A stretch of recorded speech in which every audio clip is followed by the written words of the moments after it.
Welcome to Sleepless Philosophers, where deep ideas meet restful nights. If you enjoy these journeys through philosophy, please like and subscribe and turn on notifications for daily uploads. To support the channel, consider leaving a super thanks. Any amount helps us continue creating content. You can also become a member to request video topics. We're not monetized, so your support truly makes the difference. Now let the philosophy begin. The coastline paradox, why no one can agree how long Britain's shore is. A mapmaker sits down to measure the length of the coastline of Great Britain, the perimeter of the island, the total distance around its shores. And this seems like a straightforward task, a matter of careful measurement and calculation. But the paradox is that the answer depends on the scale of measurement, on how closely you look, on what size ruler you use to trace the coast. And as the ruler gets smaller, as the measurement becomes more precise, the measured length increases without bound, growing larger and larger, approaching infinity. And so the coastline has no well-defined length, or rather, its length is infinite. Or rather, the question of length becomes meaningless for highly irregular shapes.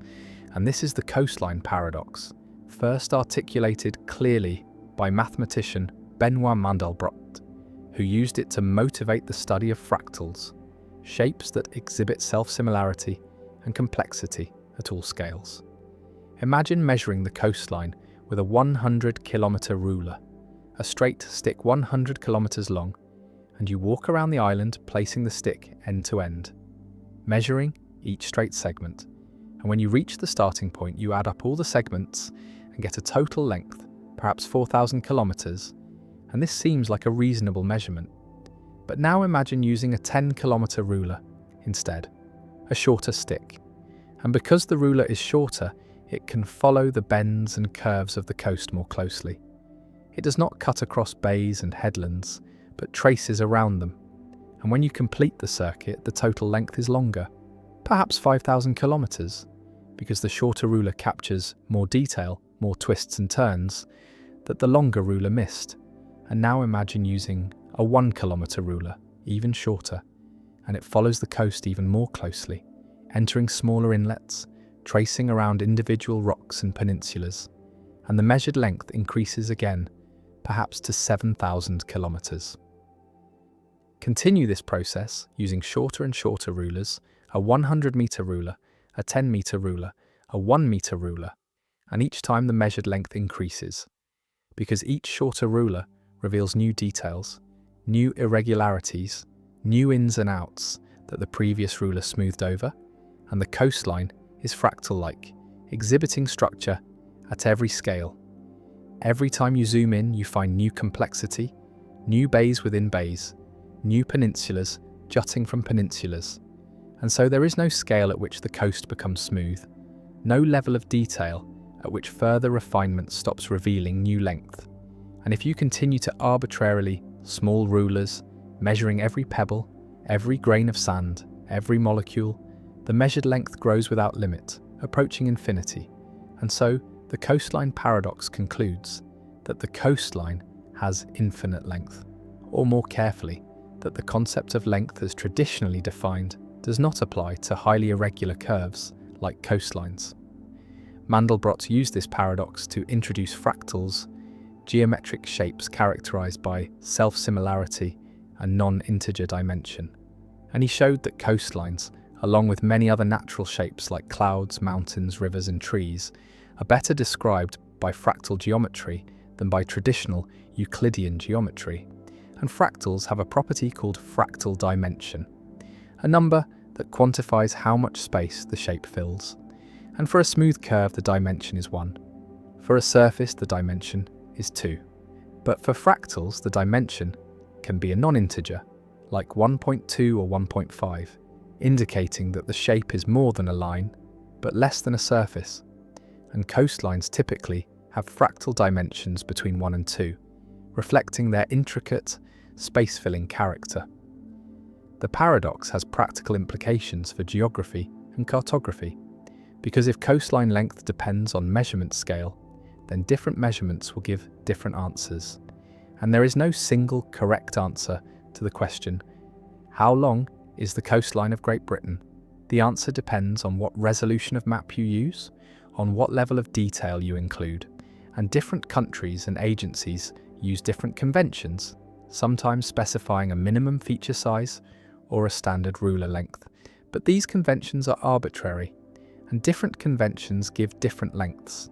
And so coastline length is not an intrinsic property of the coastline, but a relational property that depends on the measurement method.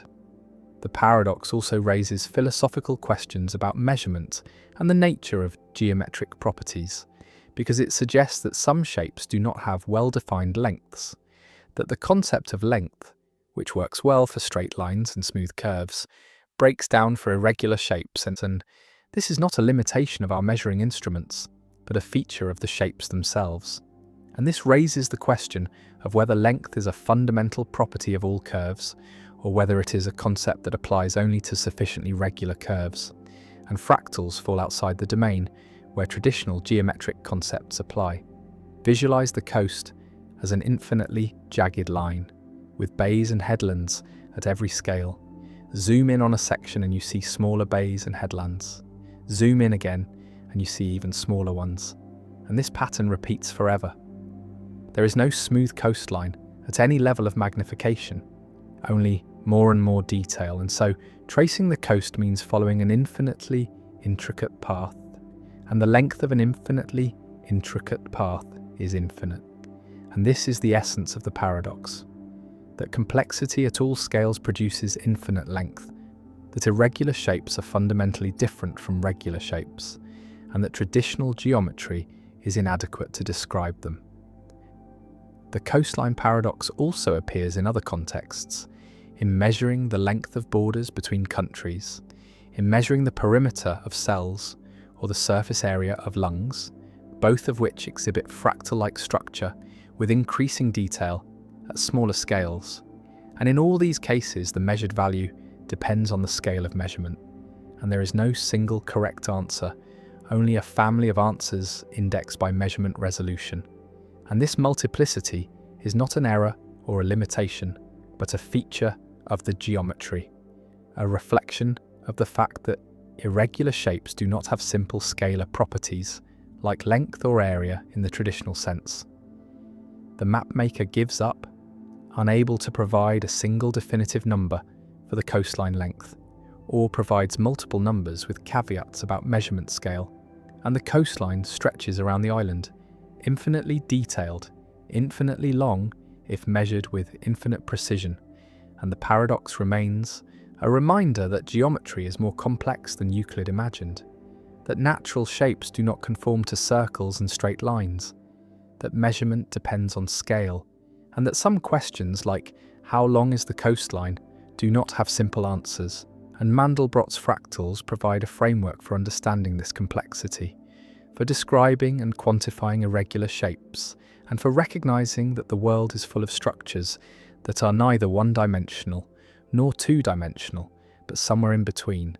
And the paradox endures, a touchstone in fractal geometry, a demonstration that infinity appears not just in abstract mathematics, but in concrete measurements of real physical objects, and the coastline remains, jagged and intricate, defying simple measurement, a natural fractal that reveals the limits of traditional geometry and the need for new mathematical tools to capture the complexity of the world. The diamond water paradox: why necessities are cheap and luxuries expensive. An economist observes that water is essential for life, is necessary for survival, is the most useful substance, and yet water is cheap, is almost free, costs nearly nothing in most places, while diamonds are useless for survival, are decorative luxuries, serve no biological function, and yet diamonds are expensive. Cost fortunes are among the most valuable commodities. And this seems paradoxical, seems to contradict the principle that value should reflect usefulness, that prices should correspond to importance. And this is the diamond water paradox, first discussed by Adam Smith, a puzzle about why necessities are cheap and luxuries expensive, why things essential for life have low prices while things irrelevant to survival have high prices.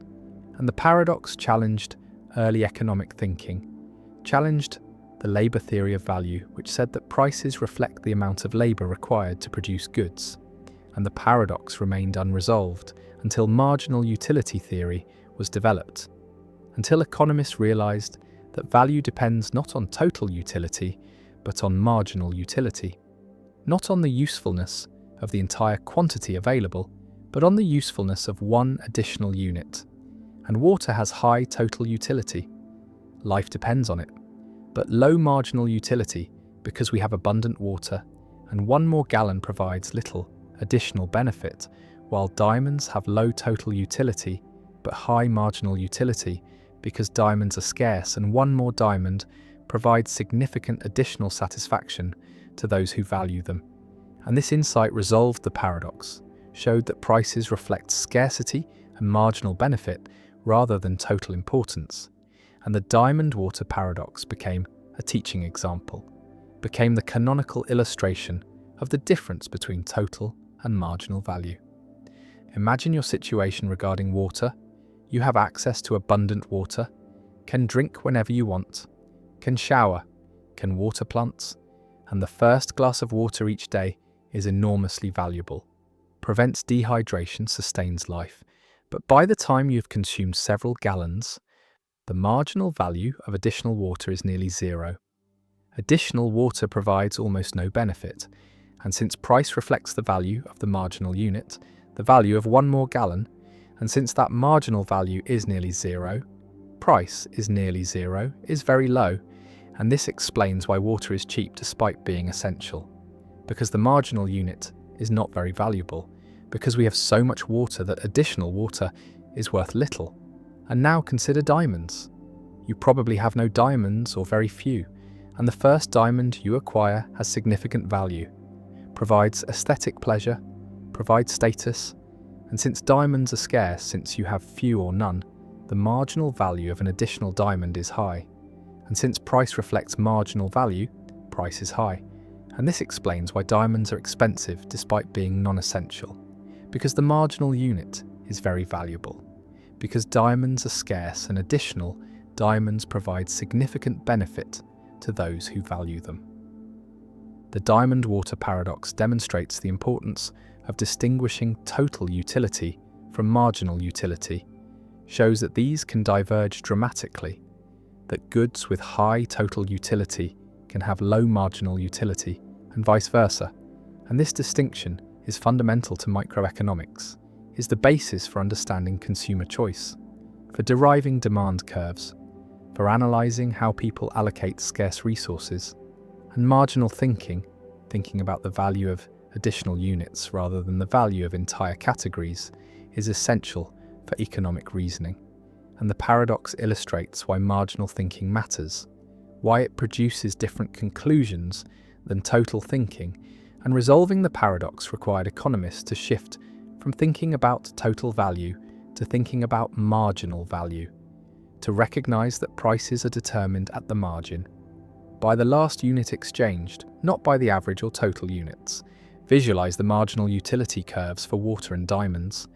The marginal utility of water is high for the first units, the first gallons that prevent dehydration, but declines rapidly as consumption increases, as basic needs are satisfied, and at the quantity consumed, the marginal utility is low, is near zero, and price equals this low marginal utility, while the marginal utility of diamonds is high even at low quantities, because diamonds are scarce, because even wealthy people have relatively few diamonds, and at the quantity consumed the marginal utility remains high, and price equals this high marginal utility. And this graphical representation makes the resolution clear, makes it visible that prices reflect marginal, not total utility, and the paradox dissolves once the distinction is understood. One implication of the diamond water paradox is about consumer surplus, the difference between what consumers would be willing to pay for all units and what they actually pay. And consumer surplus for water is enormous, is the difference between the life-saving value of the first units and the near zero price paid. and consumers gain vastly more from water than they pay for it. While consumer surplus for diamonds is small, buyers pay prices close to their willingness to pay, and this shows that market prices do not reflect total value to consumers, do not capture the full benefit people receive, and the difference is consumer surplus is the unmeasured benefit. And understanding this helps explain why markets are beneficial, why trade creates value, because both buyers and sellers typically gain surplus, gain benefit beyond what they pay or receive. Another implication concerns necessity goods and luxury goods more generally. The paradox illustrates that necessities tend to be cheap, tend to have low prices relative to their importance, because necessities are typically abundant or because demand saturates quickly, because once basic needs are satisfied, marginal utility declines, while luxuries tend to be expensive, tend to have high prices relative to their importance, because luxuries are scarce or because demand does not saturate, because the wealthy always want more luxuries, and this pattern has implications for taxation. For understanding that taxing necessities is regressive, hits the poor harder, while taxing luxuries is progressive, hits the wealthy harder, and the paradox helps explain why economists typically advocate luxury taxes over necessity taxes, why sin taxes on non-essential goods are more acceptable than food taxes.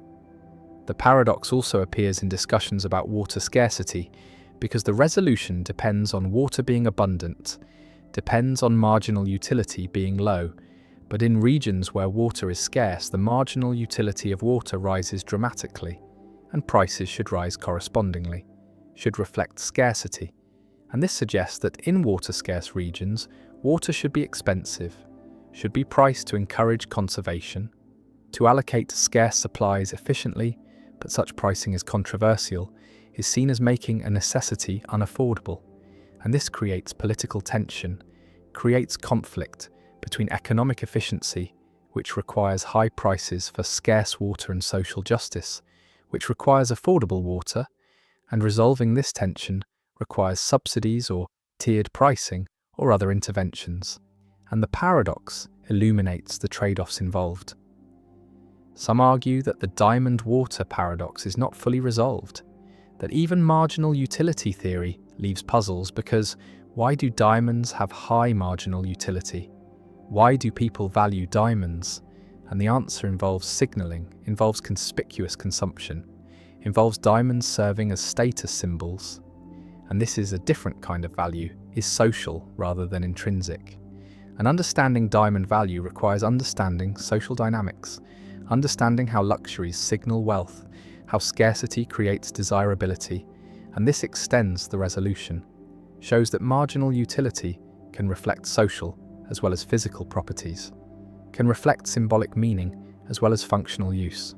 The paradox also connects to debates about labor theory of value, because Marx used labor theory, argued that value reflects socially necessary labor time, and the diamond water paradox is often seen as refuting labor theory, as showing that prices do not simply reflect labor inputs, because water requires little labor per gallon, but is essential, while diamonds require more labor but are luxury. But defenders of labor theory respond that the paradox misunderstands their theory, that labor theory concerns exchange value, not use value, concerns prices, not total utility, and that labor theory can accommodate the paradox by recognizing that scarcity affects prices, that supply and demand matter, and this debate continues, shows that the paradox remains relevant for understanding competing theories of value.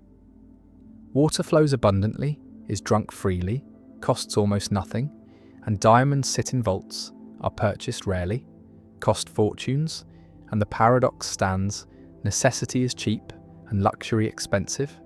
Total utility diverges from price, and the resolution comes through marginal thinking, through recognizing that prices reflect the value of additional units, not the value of all units, through understanding that scarcity matters, that abundance reduces marginal value, and the diamond water paradox endures as one of the classic examples in economics, as the teaching tool for introducing marginal utility, as the illustration of why economic thinking requires focusing on the margin, on incremental changes, on additional units, and the paradox remains, resolved but instructive, showing that value is context-dependent, is determined by scarcity and marginal benefit, and prices reflect the margin, not the total, and understanding this is fundamental to economic reasoning.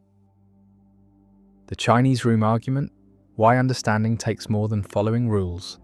A philosopher sits alone in a room, and through a slot in the door come pieces of paper with Chinese characters written on them, and the philosopher does not understand Chinese, cannot read the characters, has no idea what they mean, but the philosopher has a rule book, an enormous book of instructions written in English that specifies for every possible input what output to produce, and the rules are purely syntactic.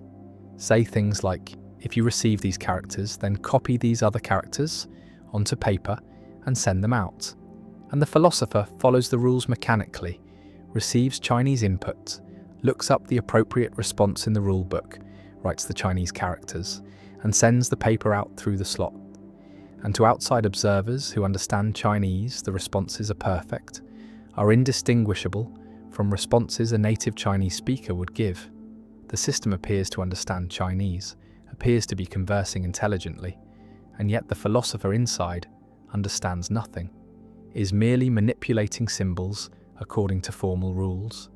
And this is John Searle's Chinese room argument, proposed in 1980 as a challenge to strong AI, to the claim that running the right program is sufficient for understanding, is sufficient for genuine cognition, and the argument aims to show that syntax is not sufficient for semantics, that symbol manipulation is not sufficient for meaning, that computers running programs are like the philosopher in the room, manipulating symbols without understanding what they mean.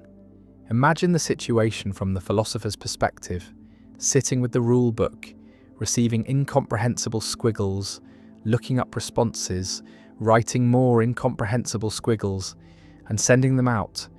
And at no point does understanding occur, at no point do the symbols acquire meaning. The philosopher remains ignorant of Chinese throughout the process despite producing perfect Chinese responses. And Searle's point is that if the philosopher does not understand Chinese, then neither does any computer system that works the same way, that processes inputs according to formal rules to produce outputs. And since all computer programs work by manipulating symbols according to formal rules, no computer program can produce genuine understanding, can produce semantics, no matter how sophisticated the program, how large the rulebook, how perfect the responses. The argument is directed against the computational theory of mind, against the idea that cognition is computation, that thinking is symbol manipulation, that minds are programs running on brains. And Searle argues that this view is false, that minds have more than computational properties, that understanding requires something beyond syntax, something like intentionality, the capacity for thoughts to be about things, to have meaning, and intentionality is not a computational property, is not something that emerges from symbol manipulation.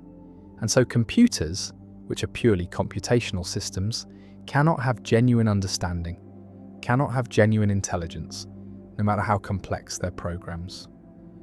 Visualize the difference between a human understanding Chinese and the system of the room.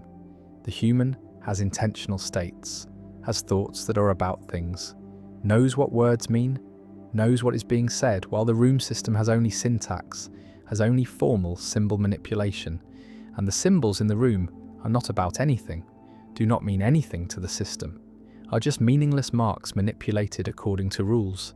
And Searle argues that this difference is fundamental, that no amount of syntactic processing can produce genuine semantics, cannot bridge the gap between meaningless symbols and meaningful thoughts. The Chinese room argument has generated enormous discussion and numerous objections. The system's reply argues that while the philosopher does not understand Chinese, the system as a whole, the philosopher plus the rulebook plus the room, does understand Chinese, and understanding is a property of the system, not of the components. And Searle responds that this misses the point. That even considering the entire system, there is nothing that understands Chinese. The system is still just manipulating symbols and internalizing the rulebook. Imagining the philosopher memorizes all the rules does not help. The philosopher still does not understand Chinese, still is just following rules. The robot reply argues that a computer embedded in a robot body, with sensors and actuators, with the ability to interact with the world, could ground symbols in experience, could connect symbols to things, and this grounding would provide semantics, would provide understanding, and Searle responds that this just adds more symbol manipulation. The robot receives perceptual inputs, processes them through programs, produces motor outputs, but all of this is still syntactic, still formal symbol manipulation, and adding perception and action does not add semantics, does not add understanding. The robot is just a Chinese room with cameras and arms. The brain simulator reply argues that if the program simulated the actual brain processes involved in understanding Chinese, neuron by neuron, then running the program would produce understanding. Because understanding is what brains do, and the simulation reproduces what brains do. And Searle responds with the thought experiment of replacing neurons with silicon chips one by one, and asks whether, at some point, understanding suddenly disappears, and argues that if understanding depends on specific biological properties of neurons, then simulation is insufficient. And if understanding depends only on computational properties, then simulation has them and still does not produce understanding, showing that computation is not enough. The Other Minds reply argues that we attribute understanding to other humans based on their behavior, and if a computer produces the same behavior, we should attribute understanding to it by the same reasoning. And Searle responds that this is an epistemological point about how we know others understand. But his argument is a metaphysical point about what understanding is, and behaviourally equivalent systems might differ in whether they genuinely understand, and the Chinese room shows that behavioural equivalence does not guarantee understanding. Supporters of strong AI have largely rejected the Chinese room argument, have argued that Searle begs the question by assuming there is something more to understanding than syntactic processing, that he relies on intuitions about the philosopher's lack of understanding without justifying those intuitions, and that if the system perfectly duplicates the behaviour of a Chinese understander, then it is a Chinese understander. An understanding is not a mysterious inner property, but is constituted by the right functional organisation, the right pattern of information processing, and the Chinese room system has that organisation. The argument also raises questions about what understanding is, what makes the difference between genuine and merely apparent understanding, and whether there could be a fact of the matter about whether a system understands or whether understanding is something we attribute based on pragmatic considerations.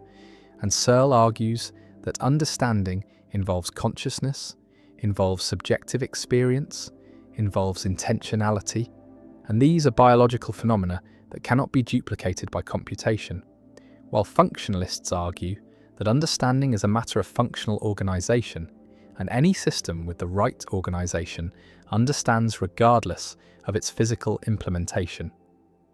The philosopher sits in the room, manipulating Chinese characters, following rules, producing perfect responses, and understanding nothing, and the question remains whether this thought experiment refutes strong AI, whether it shows that computation is insufficient for understanding, or whether it merely trades on intuitions about the thought experiment that should not be trusted. And the Chinese room argument persists as one of the most influential arguments in philosophy of mind and AI, an argument that has shaped debates about consciousness, intentionality, and the nature of minds, an argument that continues to challenge the computational theory of mind. And the room remains. The philosopher remains, following rules, producing symbols, understanding nothing, and Searle's challenge endures, demanding explanation of how syntax could ever produce semantics, how symbol manipulation could ever produce meaning, and the argument stands as a permanent thorn in the side of strong AI, a thought experiment that forces advocates of computational theories to explain what their theories cannot easily explain, how understanding emerges from computation, how minds can be programs, and whether machines can think. The crocodile dilemma, when a monster's promise makes truth deadly. A crocodile seizes a child from the riverbank, snatches the infant in its jaws, and the mother screams and begs for her child's return, and the crocodile, cunning and cruel, makes an offer. The crocodile says, "I will return your child if you correctly predict what I will do, if you say truly whether I will return the child or not."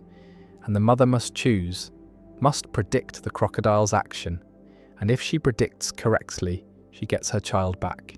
And if she predicts incorrectly, the crocodile keeps the child. And this seems straightforward at first, seems like a gamble with 50-50 odds. But the mother is clever, thinks carefully, and realizes she can construct a prediction that creates a paradox. And she says to the crocodile, "You will not return my child." And now the crocodile faces an impossible choice, a logical trap from which there is no escape. And this is the crocodile dilemma, an ancient paradox from Greek and Roman philosophy that illustrates how self-reference and promises can generate contradictions that have no resolution. Imagine the crocodile processing the mother's prediction. She has said, the crocodile will not return the child, and the crocodile must decide whether this prediction is true or false. And if the prediction is true, then the crocodile will not return the child, but the promise was to return the child. If the prediction is correct, and the prediction is correct, so the crocodile must return the child. But returning the child makes the prediction false, because the prediction said the child would not be returned. And if the prediction is false, then the crocodile is not obligated to return the child, but not returning the child makes the prediction true. And if it is true, the crocodile must return the child, and the cycle repeats. And the crocodile is stuck, unable to act, unable to fulfill the promise without violating it, unable to violate it without fulfilling it, and the paradox is complete. Visualize the crocodile frozen at the water's edge, jaws clamped around the child, mind caught in a logical loop, every option leading to contradiction, and the mother waits, and the crocodile cannot move forward or backward, cannot return the child or keep the child without creating impossibility. And the promise that seemed simple, seemed like a straightforward conditional, has become a trap, has revealed that some promises are unkeepable, some conditionals are incoherent when their conditions refer to their own fulfillment. The dilemma is structurally similar to the liar paradox, involves self-reference creating contradiction, because the mother's prediction refers to the crocodile's action, and the crocodile's action depends on whether the prediction is true, and the prediction's truth depends on the action. And this circular dependency creates a situation where no consistent assignment of truth values is possible, where any choice by the crocodile contradicts the conditions of the promise. And the paradox shows that not all promises can be kept, not all conditionals can be satisfied, especially when the condition refers to the action that depends on the condition. One proposed resolution is that the crocodile's promise is defective, is not a genuine promise, but a linguistic trick, because promises must be performable, must create obligations that can be fulfilled, and the crocodile's promise creates an obligation that cannot be fulfilled when the mother makes the strategic prediction, and so the promise is void. The crocodile is not bound by it, and the crocodile can do whatever it chooses without violating any obligation, and by this resolution, the crocodile keeps the child. The mother loses. Not because her prediction was wrong, but because she made a prediction that made the promise unenforceable, and the dilemma is resolved by rejecting the premise that the promise binds the crocodile in paradoxical cases. Another resolution distinguishes between the crocodile's intentions at the moment of making the promise and the actual outcome, and argues that the promise should be interpreted as concerning the crocodile's intended action, not the final action after considering the prediction, and when the mother predicts the child will not be returned, The crocodile evaluates whether to intend to return the child, and if the crocodile's initial intention is not to return the child, then the prediction is correct, and the crocodile should return the child according to the promise. And this return action does not create a contradiction, because the promise was about the intention, not about the final action. But this resolution seems strained, seems to reinterpret the promise in ways that were not clearly intended. And it is not obvious that distinguishing intention from action resolves the paradox or merely shifts it. A third resolution embraces the paradox and argues that it shows the limits of what can be promised, that some conditionals are inherently problematic, that promises whose conditions involve self-reference or depend on the promiser's response to the condition create logical tangles that cannot be resolved, and rational agents should avoid making such promises, should recognize that not every grammatically well-formed conditional statement creates a genuine obligation, and the crocodile's mistake was offering a promise whose structure allowed paradoxical predictions. And once the paradox emerges, the crocodile is released from the promise, is in a situation where any action is permissible because no action can satisfy the promise, and morality and logic give no guidance. The crocodile dilemma also illustrates issues in game theory and strategic reasoning, because the mother is using her prediction strategically, choosing her words not to convey her genuine belief about what the crocodile will do, but to create a situation where the crocodile cannot win. And this strategic use of language, using predictions not to predict, but to constrain, appears in negotiations, legal arguments, and political discourse, where statements are crafted to create binds, to force opponents into positions where any response is disadvantageous, and the dilemma shows that self-referential statements can be weapons, can be used to trap others in paradoxes where no good option exists. The dilemma has modern variants involving computers and artificial intelligence, where programs might be given instructions that are self-referential, that depend on the program's own output in ways that create paradox, and programmers must be careful to avoid such loops, must ensure that conditionals do not refer to their own evaluation in ways that create infinite regress or contradiction. And the crocodile dilemma serves as a warning, a reminder that self-reference is dangerous, creates problems that cannot always be resolved by cleverness or by trying harder, but only by recognizing the structure and avoiding it. The child hangs in the crocodile's jaws. The mother waits for an answer, and the crocodile is paralyzed by logic, cannot move without contradiction, and the ancient paradox remains, unsolved, unresolvable, a trap that philosophy has not escaped, a reminder that language can create impossibilities, that promises can be unkeepable, that self-reference generates paradoxes that defy solution, and the crocodile dilemma endures, taught in logic classes, discussed in philosophy seminars, a vivid example of how words can bind more tightly than chains, how a simple promise can become an impossible obligation, and how the combination of self-reference and conditionality creates contradictions from which there is no escape, and the crocodile remains frozen, the child unclaimed, and the paradox persists, waiting at the riverbank for the next clever victim to spring the trap. The Euthyphro dilemma. Is murder wrong because God says so, or does God say so because it's wrong? In ancient Athens, a young man named Euthyphro encounters Socrates on the steps of the courthouse, and Euthyphro is prosecuting his own father for murder. And Socrates, ever curious, asks Euthyphro to explain what piety is, what makes an action holy or righteous. And Euthyphro confidently responds that pious actions are those loved by the gods, and impious actions are those hated by the gods. And Socrates, never satisfied with simple answers, poses a question that has echoed through philosophy and theology for over 2,000 years. He asks whether the gods love pious actions because those actions are pious, or whether actions are pious because the gods love them.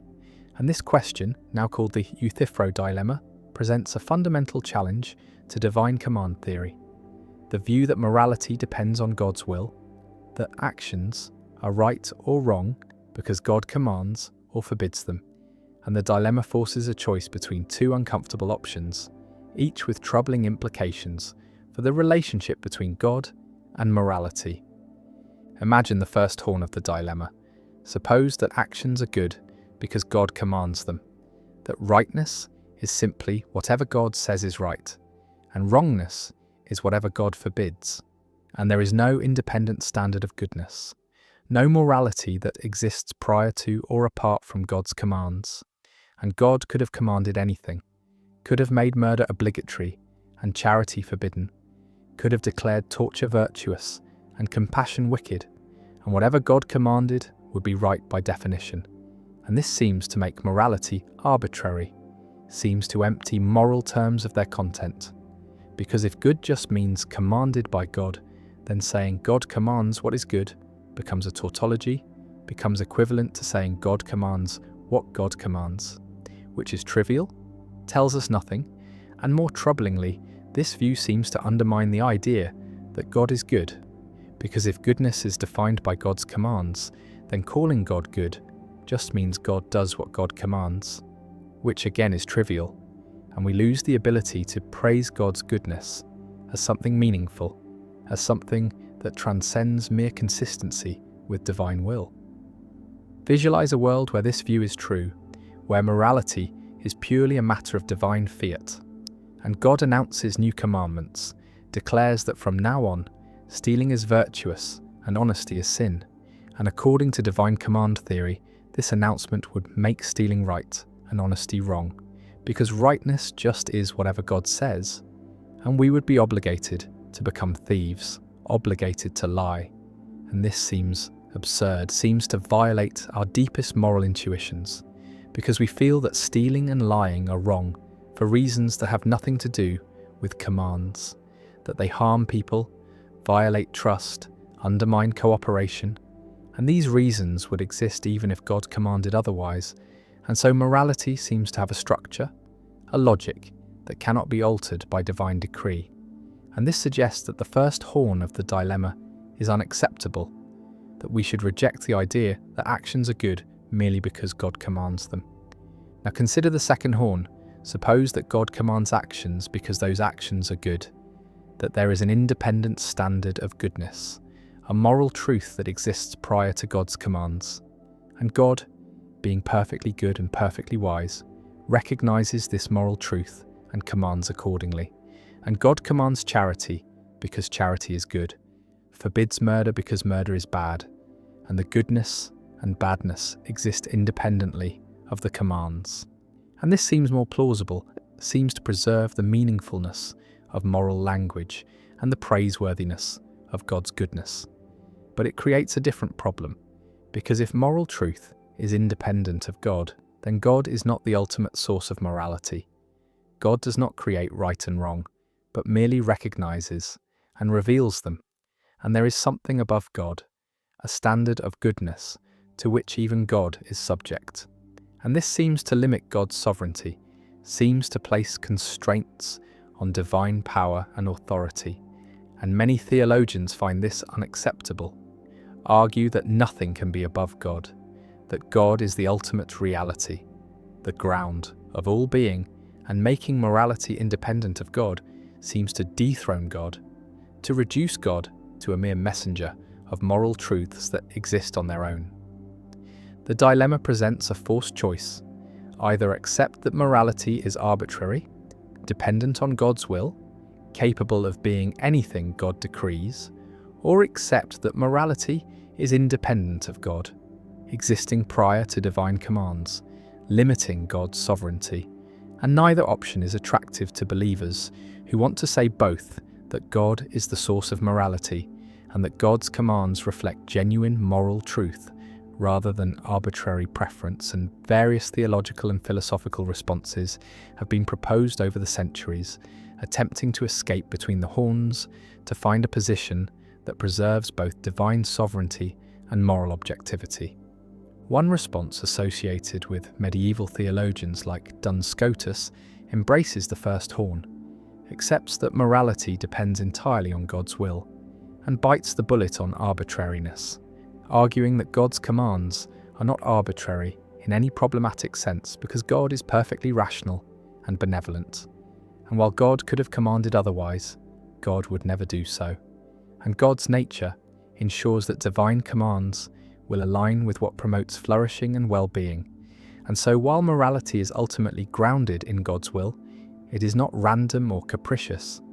And this response tries to have it both ways, tries to say that morality depends on God's will, but is still stable and reasonable because God's character is stable and reasonable.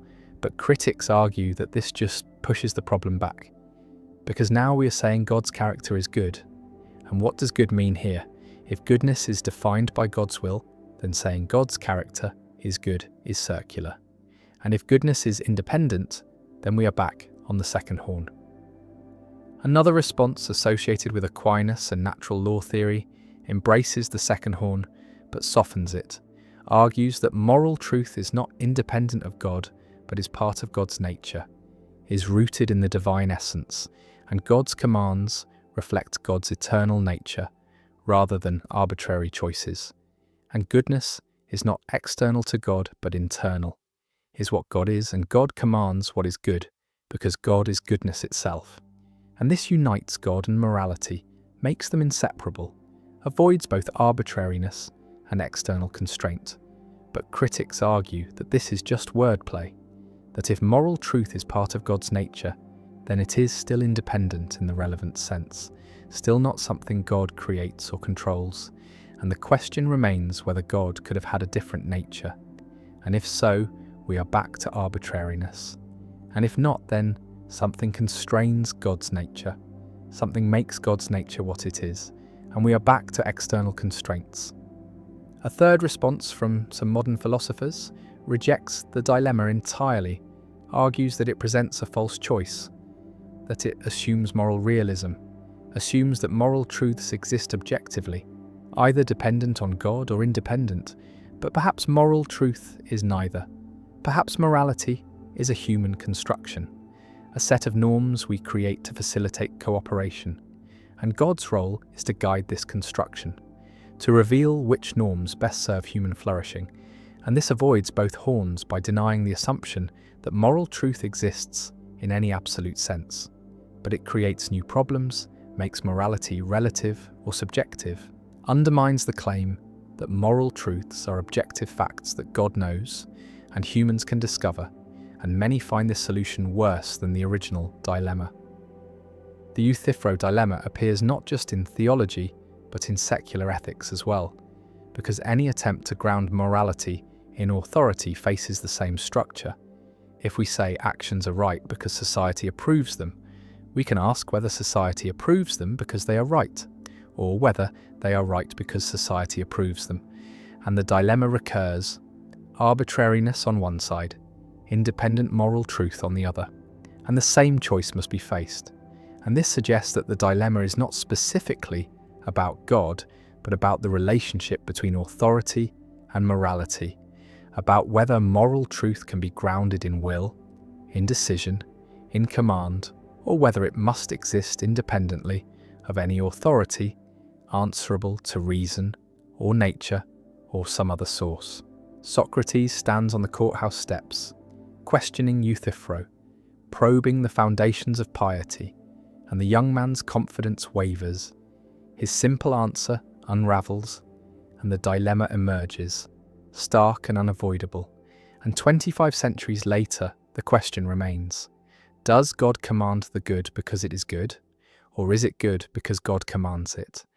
And theologians and philosophers continue to debate, continue to propose solutions, continue to struggle with a choice that seems to force a sacrifice, either God's sovereignty or morality's objectivity, either divine authority or moral truth. And the dilemma persists, unresolved, a permanent fixture in philosophy of religion, a challenge to anyone who wants to ground ethics in divine will, and a reminder that even the most fundamental questions about the source of right and wrong, about the relationship between God and goodness, about whether morality is created or discovered, remain open, remain contested, and the young Euthyphro walks away confused, and Socrates continues to question, and the dilemma remains, waiting to challenge every new generation of believers and philosophers who confront the ancient problem of how God and morality relate. The Fermi Paradox. Where is everybody in this crowded universe? The Milky Way galaxy contains hundreds of billions of stars, many with planets, and our galaxy is one of hundreds of billions of galaxies in the observable universe. And Earth formed about 4.5 billion years ago, relatively late in cosmic history, and life emerged within 1 billion years, and intelligence and technology developed recently. And these facts suggest that Earth is not special, that the conditions that led to life here should occur elsewhere, and if even a tiny fraction of planets develop intelligent civilizations, and if even a small percentage of those civilizations develop technology capable of space travel or interstellar communication, then the galaxy should be teeming with evidence of alien intelligence. We should see their radio signals, their spacecraft, their structures, their influence on stars and planets, and yet we see nothing, hear nothing, find no evidence of extraterrestrial intelligence despite decades of searching, despite scanning the skies with radio telescopes, despite analysing thousands of exoplanets. And this silence, this absence of evidence, is the Fermi Paradox, named after physicist Enrico Fermi, who reportedly asked during a lunch conversation in 1950, "Where is everybody?" And this question, simple and childlike, conceals one of the deepest puzzles in science, the question of whether we are alone in the universe, or whether alien civilizations exist but remain undetected for reasons we do not yet understand. The paradox can be stated more precisely through the Drake equation, an attempt to estimate the number of communicating civilizations in our galaxy. The equation multiplies together several factors: the rate of star formation, the fraction of stars with planets, the number of habitable planets per star system, the fraction of habitable planets where life emerges, the fraction of life-bearing planets where intelligence evolves, the fraction of intelligent species that develop technology, and the lifetime of technological civilizations. And depending on the values assigned to these factors, the equation predicts anywhere from 0 civilizations besides us to millions, and optimistic estimates suggest thousands or millions of alien civilizations should exist in our galaxy alone. And over billions of years, some of these civilizations should have spread through the galaxy, colonizing stars, building structures, leaving traces, and yet we see nothing. And this gap between expectation and observation is the Fermi Paradox. Various explanations have been proposed, grouped into several categories. One possibility is that intelligent life is extraordinarily rare, that one or more factors in the Drake equation is much smaller than optimistic estimates suggest. Perhaps the emergence of life is a rare event. Perhaps the evolution of complex multicellular organisms requires unlikely coincidences. Perhaps intelligence is not an inevitable outcome of evolution, but a fluke that happened once on Earth and nowhere else. And if intelligence is sufficiently rare, then perhaps we are the first or among the first civilizations in the galaxy, and the silence is explained by our being early arrivals, alone for now, but perhaps not forever. Another category of explanations invokes the Great Filter, a hypothetical barrier that prevents civilizations from reaching the stage where they are detectable across interstellar distances. And the filter could be in our past, something that makes the emergence of intelligence extremely difficult, in which case humanity has passed the filter and the future is open, or the filter could be in our future, a challenge that civilizations face and almost always fail. Perhaps self-destruction through war or environmental collapse, perhaps technological stagnation, perhaps a transition that seems likely but proves fatal. And if the great filter lies ahead, then our survival is not guaranteed, and the silence of the cosmos is ominous, a warning that intelligence tends toward extinction. A third category suggests that civilizations exist but remain undetected for various reasons. Perhaps they communicate using technologies we have not discovered. Perhaps they deliberately hide to avoid contact with younger civilizations. Perhaps they exist in forms we would not recognize as life or intelligence. Perhaps they transcend physical form and migrate into cyberspace or other dimensions. Or perhaps the distances and timescales involved are so vast that civilizations exist but are separated by millions of light years and billions of years, arising and falling in isolation, never overlapping in space and time, and so contact is impossible. Not because civilizations do not exist, but because the universe is too big and time is too long. Visualize the galaxy as a vast ocean and civilizations as islands, separated by light years of empty space, and each island has a brief window of technological activity, a few thousand years perhaps, before collapse or transformation, and the ocean is so large and the windows so brief that the probability of two civilizations existing simultaneously within communication range is vanishingly small. And so each civilization looks out, sees emptiness, hears silence, and concludes it is alone. And yet across the galaxy and across time many such civilizations exist, but they never meet, never communicate, never know each other, and the Fermi paradox is resolved not by the absence of life, but by the impossibility of contact.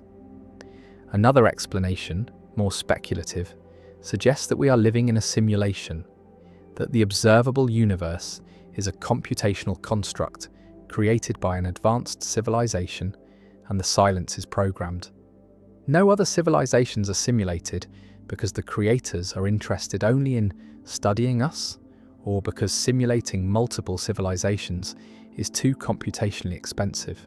And this explanation, while unfalsifiable, is logically possible and provides a clean resolution to the paradox, though it raises new questions about the nature of the simulators and their purposes.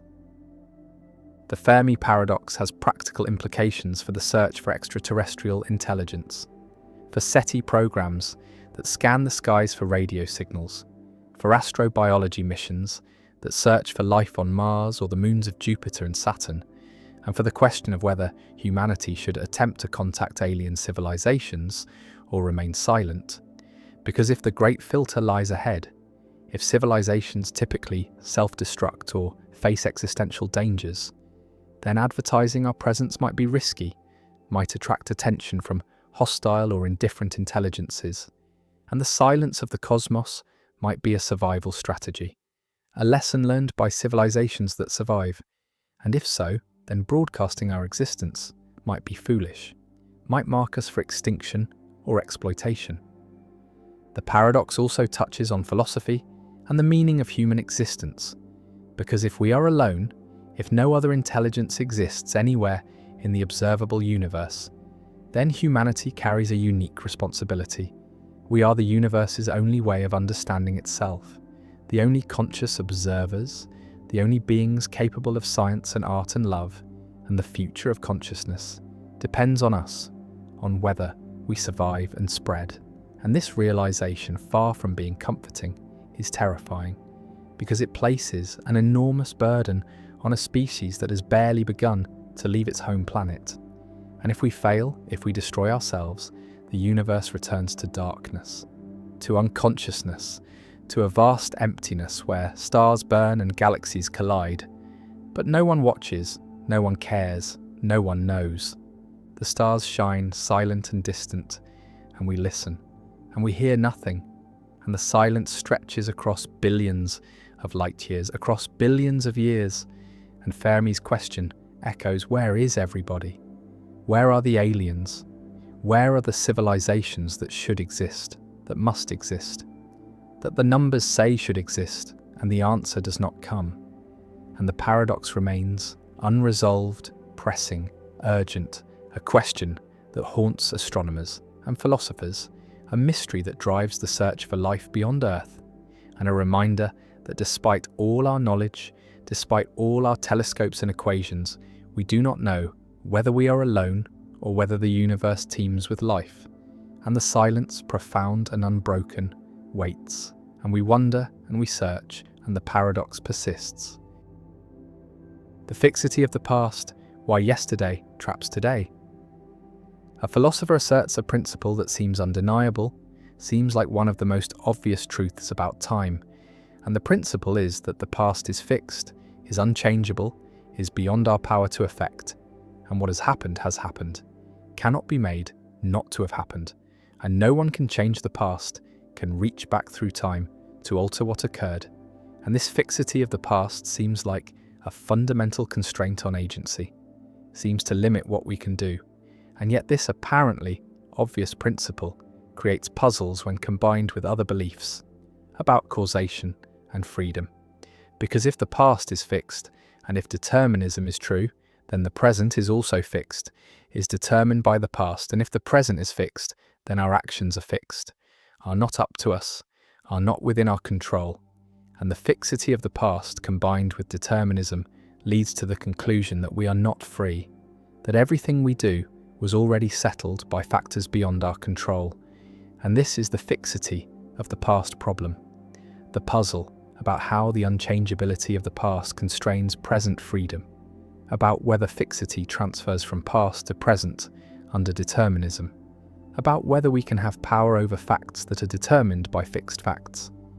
And this problem is closely related to the consequence argument and the transfer principle, and resolves in similar ways with compatibilists denying that fixity transfers and incompatibilists insisting that it does, and the fixity of the past stands as another battleground in the free will debate.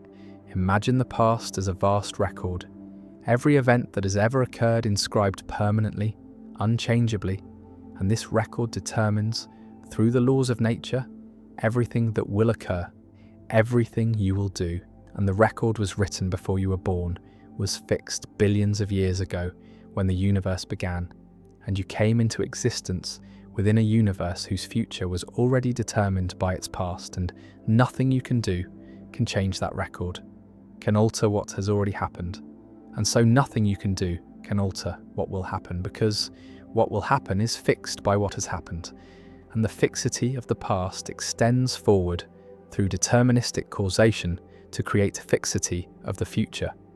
And if the future is fixed, then freedom is impossible. Then your actions are not up to you, are not within your power, are settled independently of your will. And this reasoning seems compelling, seems to show that determinism plus fixity of past equals no freedom. The fixity of the past can be formulated as a principle. For any fact about the past, no one has power over whether that fact obtained. No one can make it the case that the past was different from how it actually was, and this principle is sometimes called the necessity of the past. Though necessity is a confusing term here because the past is not logically necessary, is not necessary in all possible worlds, but is only fixed in the sense that we cannot change it, cannot affect it retroactively, and the past is settled, is beyond our control, and this settledness seems to spread forward under determinism, seems to make the present also settled, also beyond our control, and freedom disappears, is eliminated by the fixity of the past combined with deterministic causation. Visualize time as a line. The past extends behind, fixed and unchangeable, and the present is the moving point, and the future extends ahead. And if determinism is true, then the future is just as determined as the past is settled by past plus laws. And the only difference between past and future is epistemic. We know the past and do not know the future, but metaphysically they are equivalent, both determined, both fixed, and if we lack power over the past, then we also lack power over the future, because the future is determined by the past, and power does not extend across determination, and so the fixity of the past proves that determinism eliminates freedom. Compatibilists respond to fixity arguments in various ways. One response distinguishes between two kinds of fixity: what is fixed in the sense of being unchangeable retroactively, and what is fixed in the sense of being determined. and argues that while the past is fixed in the first sense, we have no power to go back and change it. The present is not fixed in the first sense, is not in the past, and our current actions determine what the present is. And so we have power over the present, even though we lack power over the past. And the two kinds of fixity are different. And the fixity of the past does not transfer to the present in the way incompatibilists claim. Another compatibilist response appeals to counterfactual power, argues that even though the past is fixed, we have the power such that if we had chosen differently, then the past would have been different. And this counterfactual power is sufficient for freedom, is what matters for responsibility, and the fixity of the past is compatible with our having counterfactual power over the present.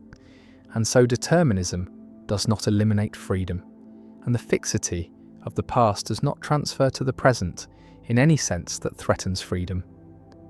A third compatibilist response accepts that the past is fixed but denies that determinism makes the present fixed in any problematic sense, argues that being determined by the past is not the same as being beyond our control, that our choices are part of the causal chain from past to present, are among the factors that determine what happens, and having our choices be determining factors is what control consists in, is what makes actions up to us.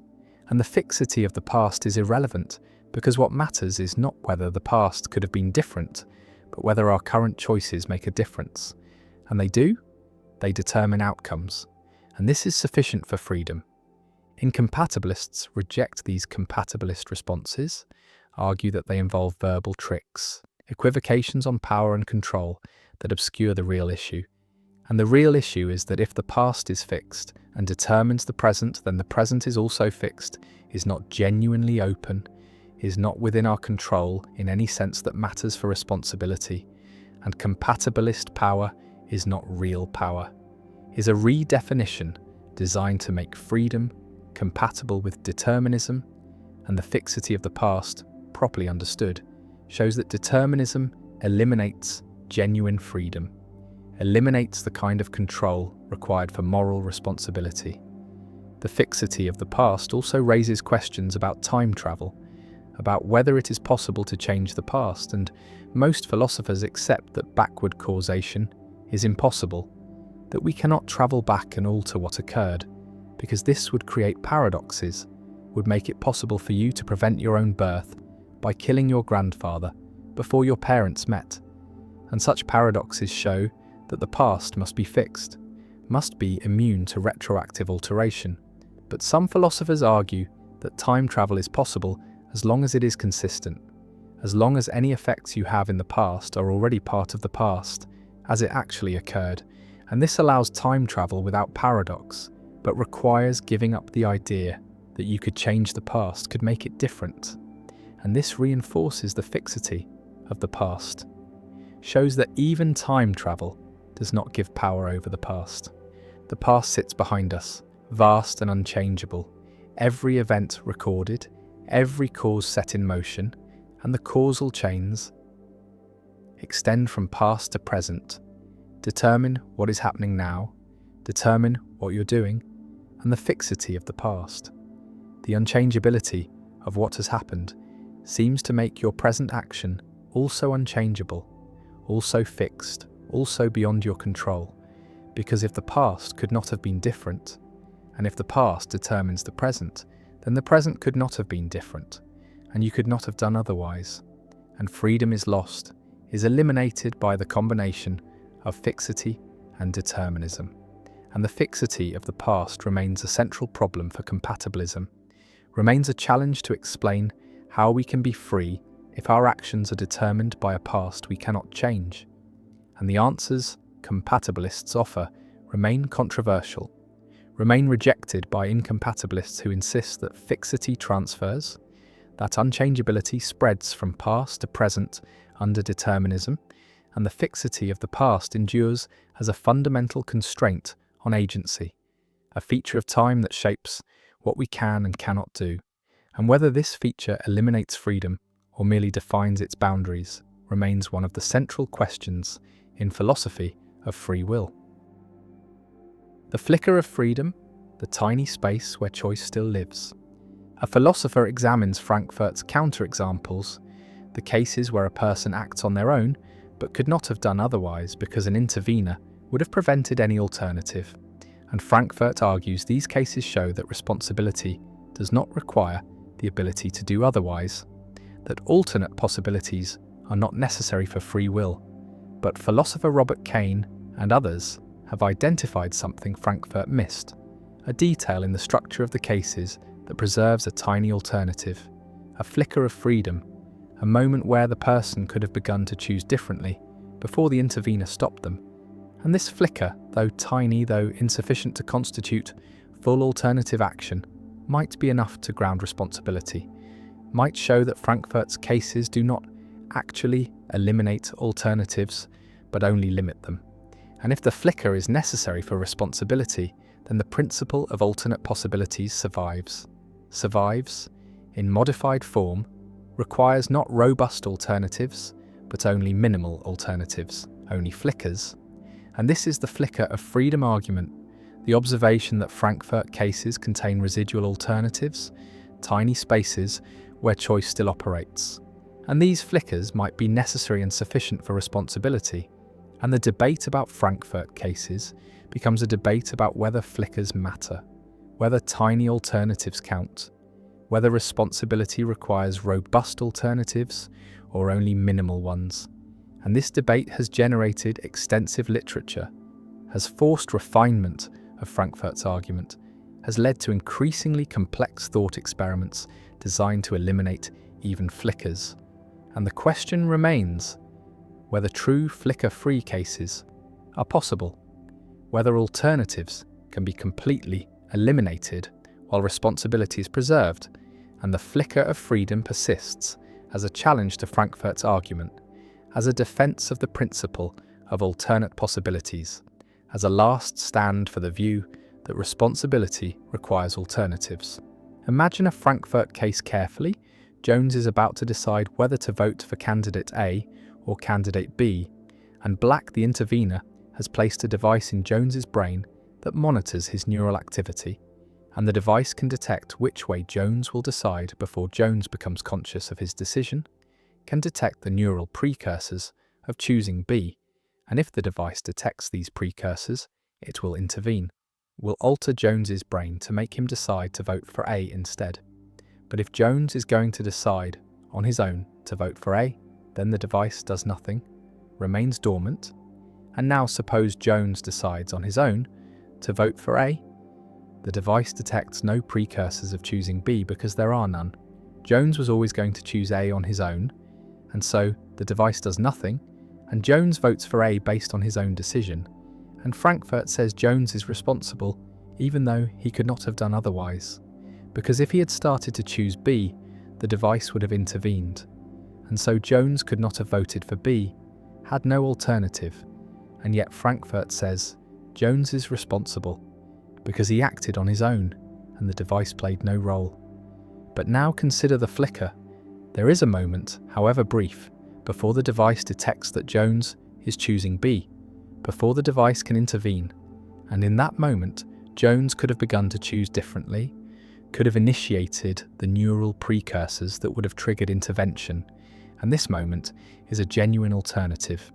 Is something Jones could have done differently, even though if he had done it, the device would have stopped him from completing the alternative choice. And so there is an alternative. There is something Jones could have done otherwise, namely, begin to choose B. And this alternative, though tiny, though incomplete, is a flicker of freedom. And the question is whether this flicker is sufficient to ground responsibility, whether the ability to begin an alternative is enough even if the ability to complete it is absent. Visualize freedom as coming in degrees. At one end is robust freedom, the full ability to choose and complete any available alternative. At the other end is no freedom, no alternatives whatsoever. And flickers are near the no freedom end, but not quite at it. Are minimal alternatives, are the ability to begin alternatives, even if not to complete them. And the debate is whether this minimal freedom is sufficient for responsibility, whether flickers count, or whether only robust alternatives matter, and source theorists who follow Frankfurt say flickers do not matter, say that what matters for responsibility is not alternatives but source, whether the action flows from the agent's own will, and flicker theorists who defend alternate possibilities say flickers do matter, say that responsibility requires some alternative, even if minimal, even if only a flicker. Frankfurt responded to the flicker objection by constructing more sophisticated cases, blockage cases, where the intervener does not wait for precursors but intervenes earlier, or cases where the intervener controls the entire deliberative process, ensures that only one alternative is genuinely possible psychologically, and these refined cases attempt to eliminate even flickers, attempt to create scenarios where no alternative exists at any point, not even the alternative of beginning to choose differently.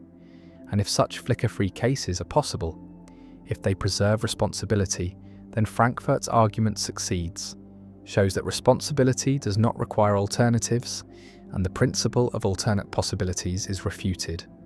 But critics argue that truly flicker-free cases are impossible, that any case detailed enough to eliminate all flickers will either eliminate responsibility along with alternatives, or will preserve subtle flickers that defenders miss. And this back and forth, this attempt to construct and critique flicker-free cases, has dominated discussions of Frankfurt cases for decades, has generated increasingly technical papers, increasingly complex scenarios, and no consensus has emerged, and both sides claim victory, claim that the cases support their view, and the debate continues. The flicker of freedom also connects to debates about determinism and sourcehood, because if determinism is true, then flickers might not exist, might themselves be eliminated by deterministic causation, and so the flicker debate might ultimately depend on whether determinism is true, whether quantum indeterminacy provides space for genuine alternatives. And this makes the debate about flickers part of the larger debate about free will and determinism, about whether compatibilism or incompatibilism is correct. One response to the flicker argument accepts that flickers exist in Frankfurt cases, but denies that flickers ground responsibility, argues that the ability to begin an alternative that would immediately be stopped is not the kind of ability that matters for responsibility, is not genuine control, is not enough to make the action truly up to the agent, and responsibility requires more than flickers, requires robust alternatives, or requires source without alternatives. And flickers are too weak to do the work that alternate possibilities theorists need them to do. And Frankfurt's argument succeeds despite the flickers, because flickers are irrelevant to responsibility. Another response embraces flickers, argues that they show Frankfurt cases fail, show that alternatives are preserved, and this response modifies the principle of alternate possibilities to say that responsibility requires alternatives, but these alternatives need not be robust, need only be flickers, need only be the ability to begin alternatives even if not to complete them. And this modified principle is immune to Frankfurt's argument because Frankfurt cases contain flickers, and flicker-free cases either do not exist or do not preserve responsibility, and so the principle of alternate possibilities survives in modified form, survives as the principle that responsibility requires. At least flickers of freedom requires some alternative possibilities, however minimal. The flicker debate also raises questions about what counts as an alternative, about how much control is required for something to be a genuine alternative, and these questions are central to understanding freedom, to specifying what free will requires, and the flicker debate, though technical, though focused on detailed cases, ultimately concerns fundamental issues about agency, control, and responsibility. And the debate has been productive, has forced clarification of concepts, has revealed complexity in notions that seemed simple, and whether flickers matter, whether they ground responsibility or are irrelevant, remains disputed, remains one of the many unresolved issues in the free will debate. Jones votes, the device does nothing, and somewhere in the process there is or is not a flicker, a moment where Jones could have begun differently, a tiny alternative that would have triggered intervention. And whether this flicker exists and whether it matters determine whether Frankfurt's argument succeeds. Whether responsibility requires alternatives and the flicker of freedom remains, tiny but potentially crucial, a last gasp of alternate possibilities in cases designed to eliminate them. And the debate continues, philosophers constructing ever more sophisticated cases, critics finding ever more subtle flickers, and the question persists, do flickers matter? Are tiny alternatives enough for responsibility? Or is responsibility about source, not alternatives? About where choices come from, not what else could have been chosen? And the flicker flickers, at the edge of possibility, barely existing, possibly necessary, and the debate around it endures. The false belief paradox. Young children, typically before the age of 4 or 5, exhibit a curious cognitive limitation. They struggle to understand that other people can hold beliefs that differ from reality, that someone can believe something false, and this limitation is revealed through false belief tasks, experimental scenarios designed to test whether children can represent the mental states of others, can understand that beliefs are representations that can be accurate or inaccurate, and the classic version involves a character named Maxie who places chocolate in a cupboard and then leaves the room. And while Maxie is gone, his mother moves the chocolate to a drawer. And when Maxie returns, children are asked where Maxie will look for the chocolate. And young children, those who have not yet developed what psychologists call theory of mind, say that Maxie will look in the drawer where the chocolate actually is, failing to recognize that Maxie's belief, formed when the chocolate was in the cupboard, has not been updated, that Maxie still believes the chocolate is in the cupboard even though this belief is now false. This failure to attribute false beliefs to others might seem like a simple developmental limitation, a matter of cognitive immaturity that children outgrow, but it raises deep philosophical questions about the nature of belief, the development of self-consciousness, the relationship between mind and world, and whether the ability to represent false beliefs is necessary for full-fledged thought and agency. And some philosophers have argued that the false belief paradox reveals something fundamental about the structure of cognition, that understanding false belief requires a kind of meta-representational ability, the capacity to represent representations, to think about thoughts, to hold in mind simultaneously what is the case and what someone believes to be the case, and this capacity emerges relatively late in development and may be unique to humans or shared only with a few other cognitively sophisticated species. The paradox takes its name from the tension between two facts. On the one hand, beliefs are defined by their representational content, by what they are about, and this content can be accurate or inaccurate, true or false. And so the possibility of false belief seems built into the very concept of belief, seems to be part of what makes beliefs different from mere sensations or reflexes. And on the other hand, young children seem unable to grasp this possibility, seem to treat beliefs as transparent to reality, as if what someone believes must be what is actually the case, and this suggests that the full concept of belief, the concept that includes the possibility of misrepresentation, is not innate but develops over time, requiring both cognitive maturation and social experience. The false belief paradox also appears in philosophical discussions of self-knowledge and first-person authority, because while young children struggle to attribute false beliefs to others, they seem to have access to their own beliefs in a more direct way. They can report what they believe without needing to infer it from evidence, and this asymmetry between first-person and third-person belief attribution raises questions about whether beliefs are fundamentally different when considered from the inside versus the outside. Whether self-knowledge is a special kind of knowledge with its own logic and epistemology, and whether the difficulty of understanding false belief in others reflects a deeper puzzle about how minds can be both transparent to themselves and opaque to others.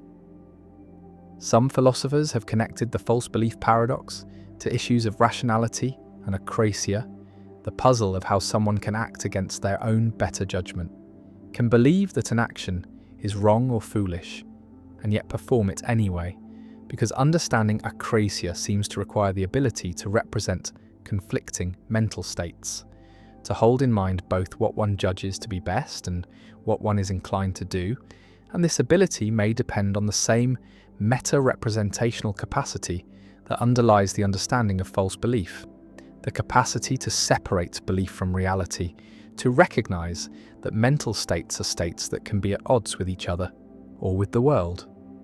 The false belief paradox also has implications for moral responsibility and the development of moral understanding, because attributing blame or praise to someone requires understanding their beliefs and intentions, requires recognizing that they acted based on what they believed rather than what was actually the case.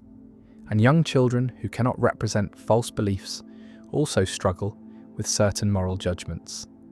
They tend to judge actions by their outcomes rather than by the intentions behind them, and they have difficulty understanding that someone who causes harm unintentionally, based on a false belief about the situation, is less blameworthy than someone who causes harm intentionally. And this connection between false belief understanding and moral judgment suggests that moral development depends on cognitive development, that certain moral concepts require certain cognitive capacities. The paradox raises questions about animal cognition as well, about whether non-human animals can represent false beliefs, whether they have theory of mind, and experiments with primates, corvids, and other intelligent species have produced mixed results. Some studies suggest that great apes and some birds can pass modified versions of false belief tasks, suggesting they have at least rudimentary theory of mind, while other studies find failures, and the debate continues about what these results mean, whether animals that pass simplified tasks really understand false belief, or whether they are using simpler heuristics, behavioral rules that mimic understanding without genuine meta-representation. The false belief paradox also connects to discussions of autism and neurodiversity, because individuals with autism often struggle with theory of mind tasks, including false belief tasks, even into adulthood, and this difficulty has been proposed as part of what makes social interaction challenging for autistic individuals: the inability to easily and automatically infer what others believe, intend, or know. And this has led to both therapeutic interventions designed to teach theory of mind skills and critiques of the emphasis on theory of mind, with some arguing that the focus on false belief tasks pathologizes a different cognitive style rather than a deficit, that autistic individuals may process social information differently rather than poorly, and that neurotypical people also struggle to understand autistic minds, suggesting that theory of mind failures are bidirectional, not one-sided. The paradox persists as a puzzle about the nature of mind and the development of mental concepts, about how humans come to understand that minds are representational, that beliefs can be false, that people act based on what they think rather than what is, and the failure of young children to grasp false belief reveals something profound about cognition, that the ability to represent misrepresentation is not simple or automatic, but requires a developmental achievement, a cognitive leap that transforms how we understand ourselves and others. And once this leap is made, once false belief becomes comprehensible, the social world opens up in new ways. Deception becomes possible and recognizable. Mistakes become understandable, different perspectives become appreciable, and the realization that others see the world differently, that their beliefs may not match reality or our own beliefs, becomes the foundation for empathy, communication, cooperation, and conflict. The chocolate sits in the drawer, Maxie believes it is in the cupboard, and the child must hold these two facts in mind simultaneously, must represent reality and represent Maxie's representation of reality, And for the young child, this is impossible.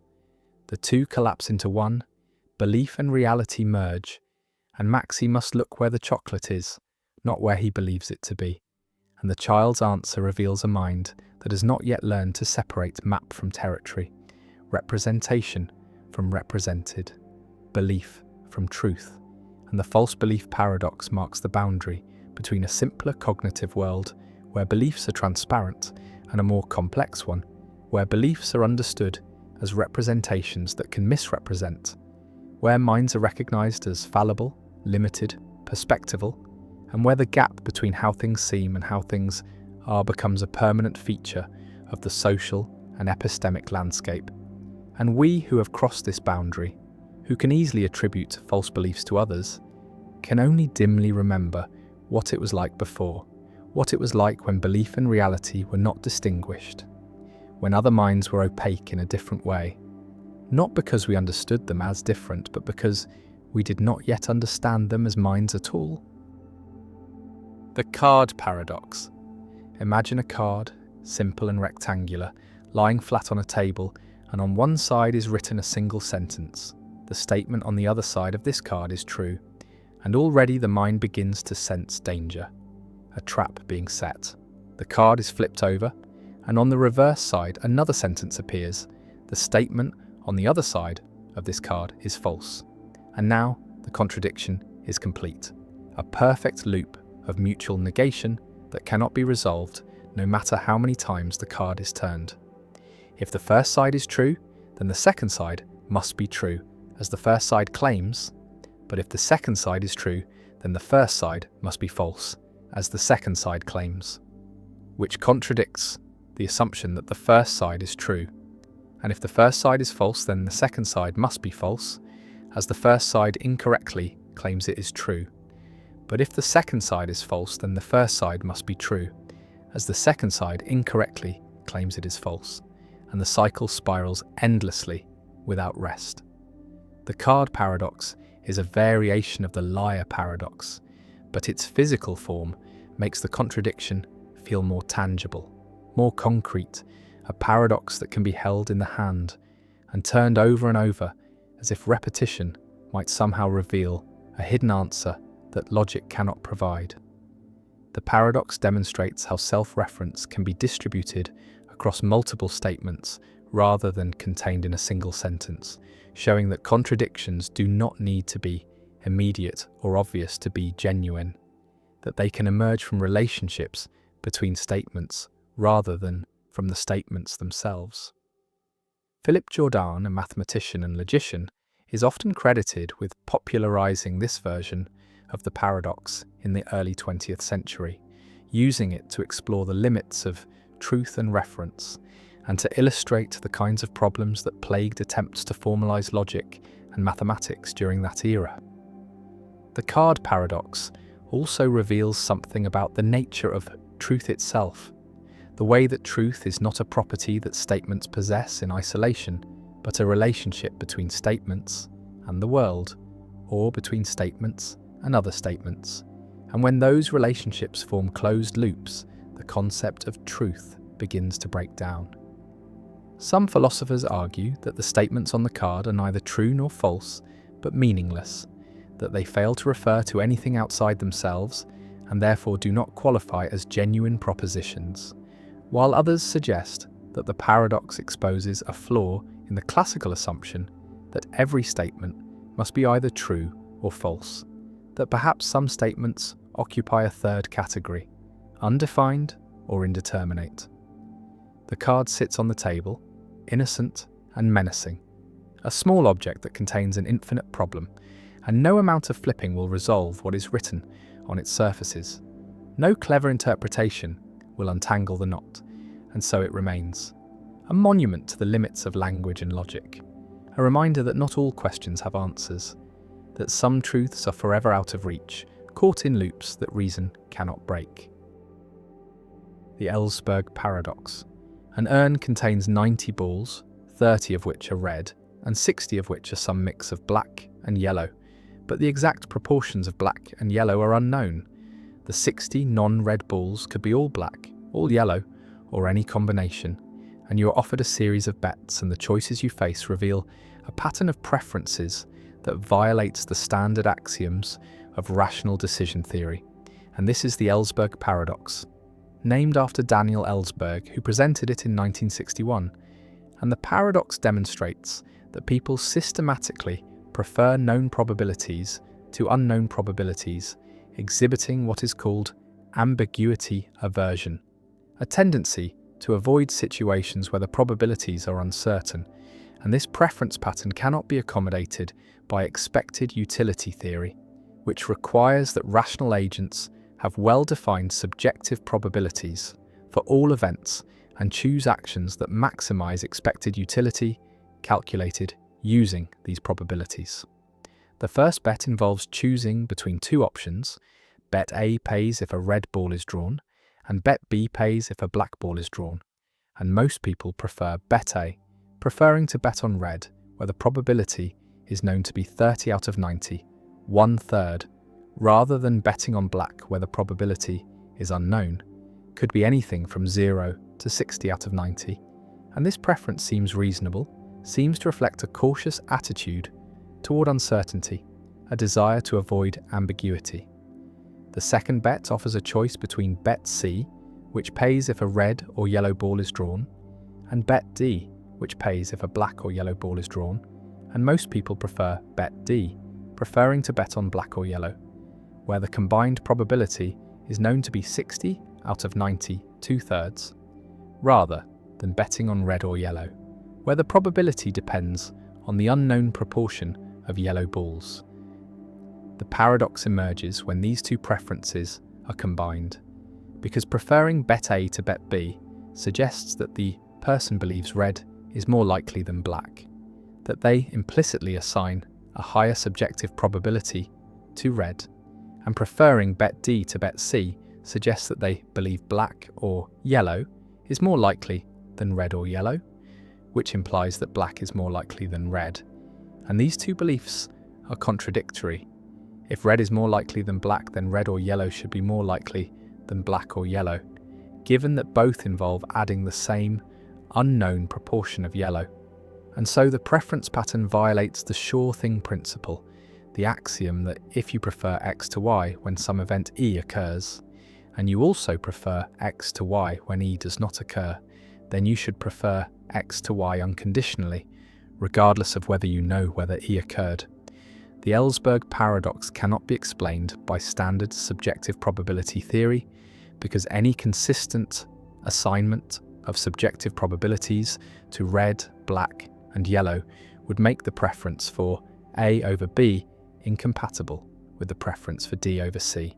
And so the pattern reveals that people do not have well-defined subjective probabilities for ambiguous events, or that they do not maximize expected utility using those probabilities, and instead they exhibit a preference for known over unknown probabilities, a violation of the completeness axiom of decision theory, which requires that agents must be able to compare all options and have a preference or be indifferent between them. Ellsberg's paradox has inspired alternative decision theories that can accommodate ambiguity aversion, including maximum expected utility theory, where agents consider multiple possible probability distributions consistent with their knowledge and choose the action that maximizes expected utility under the worst-case distribution, effectively being pessimistic about ambiguity, and Choquet expected utility theory, where probabilities are replaced with capacities that need not be additive, allowing for a richer representation of uncertainty, and multiple priors models, where agents maintain a set of probability distributions rather than a single prior, and use decision rules that reflect their attitudes toward this multiplicity. The paradox also connects to debates about rationality and the normative status of decision-theoretic axioms. Some argue that the Ellsberg preferences are irrational, that they reflect cognitive biases or errors in reasoning, and that ideal rational agents would not exhibit ambiguity aversion, would assign consistent subjective probabilities and maximize expected utility, while others argue that ambiguity aversion is perfectly rational, that it reflects a reasonable response to ignorance, that known risks are genuinely different from unknown risks, and that the axioms of expected utility theory, while mathematically elegant, do not capture all aspects of rational decision-making. The paradox has practical implications for economics and finance, because ambiguity aversion affects how people make decisions under uncertainty, how they invest in markets where probabilities are unknown, how they value insurance and options, how they respond to new technologies with uncertain risks. And understanding ambiguity aversion helps explain behaviours that seem puzzling from a standard expected utility perspective, such as the home bias in portfolio choice, where investors prefer domestic assets over foreign assets even when expected returns are higher abroad, and the equity premium puzzle, where the observed returns on stocks are much higher than on bonds, suggesting that investors demand large premiums for bearing ambiguous risks.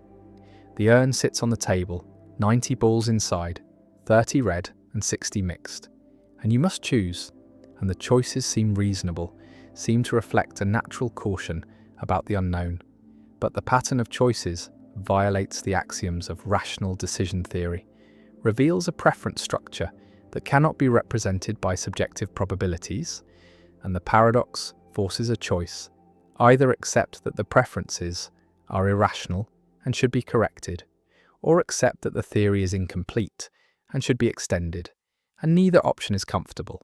Neither satisfies the desire for a simple unified theory of rational choice. And so the Ellsberg paradox remains, a challenge to orthodoxy, a puzzle that resists easy resolution, a demonstration that human decision-making is more complex than the elegant mathematics of expected utility suggests, and the ambiguity persists.